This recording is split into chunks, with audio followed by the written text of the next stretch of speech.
Men tug'ruqda o'zim bilan erimni olib kirdim va umuman pushaymon emasman. 4-may kuni ertalab soat 7 da suv ketib dardim kelishni boshladi. Timur ikkalamiz ham joyimizdan sakrab turib, sraz doktorga telefon qilib, raddomga narsalarni yig'ishni boshladik. Raddom uyimizdan ancha uzoq, probkalar bilan 50 minut 1 soatlik yo'l va albatta meni 9 oy davom etgan toksikozim o'sha yerda ham o'zini ko'rsatdi. Mashinada ko'nglim aynib, qusib dabdalam chiqdi. Bunaqa dard kelish, suv ketish va qusish kombosini hech kimga tavsiya qilmayman. Menga yoqmadi. Bir amallab raddomga kelib oldik. Borgan sari og'riqlarim kuchayib ketyapti, chidolmayapman va o'sha payti doktor kelib menga epiduralni anesteziya taklif qildilar. Doktorning aytishlari bo'yicha bu sizni почти что hamma og'rig'ingizni oladi, lekin o'g'lingizni yuragini urishiga, davleniyasiga yomon ta'sir qilishi mumkin.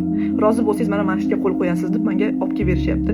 Men qo'rqdim, epiduralkaga отказ qildim. Raddomga soat 8 da kelgan bo'lsak, soat 1 bo'ldi. Men уже moraldan o'lishga tayyorlanyapman, uydagilar bilan xayrlashyapman.